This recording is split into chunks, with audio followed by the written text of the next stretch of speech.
Hello, my dear YouTube viewer. How are you today? I hope you're well. Back here is a poster of the waterfront, beautiful Dusseldorf, Germany. Never been, but I'd sure like to go. But that's not the topic today. That's just a little side note. Can you see me okay?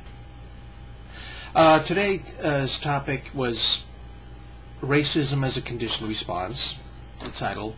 A prominent psychology behaviorist by the name of John Watson did a famous experiment. Considered unethical by today's standards, yet it's still used as an example of conditioned response. And it's Little Albert. You can do a search, Little Albert, right here on YouTube to see that experiment. Basically what it was they took a little Albert who was under 3 years old. I don't even think he could walk, as I recollect. And they demonstrated that he was not afraid of a white rat by bringing it in to him, and when he saw it, they petted it, and he showed no signs of distress. So once that was demonstrated, what they would do is bring in the rat, and every time he noticed it or went to pet it or sensed it in any manner, they would make a loud, startling noise, so that in time he began to associate the little white rat with something unpleasant, and he would start to shriek and cry when they brought the white rat in, because he came to associate that with something startling. So he knew when he saw that it was going to be a scary noise. And that got me to thinking that perhaps racism, at least in some cases, is also a conditioned response. I think as children,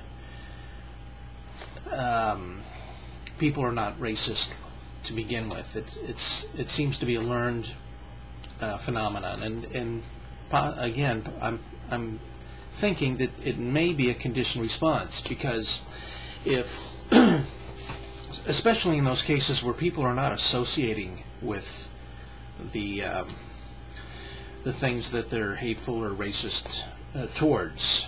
So consider, in the Little Albert case, the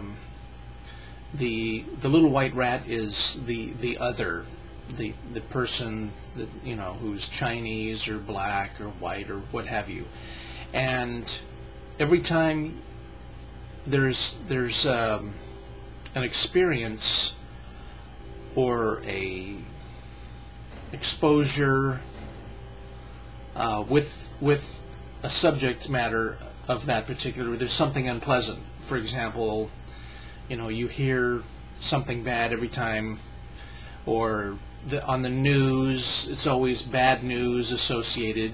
Maybe in time, a conditioned response attaches to that, similar to what happened to Little Albert. So there's a fear or loathing or what have you. So I don't know if there's anything on the literature about that, or if that's already a consideration. I don't remember hearing anything, but I was just thinking that was a possibility, that at least in some cases, perhaps things like racism are a conditioned response. Let me know what you think. There's a train. And I'll talk to you next time. Peace.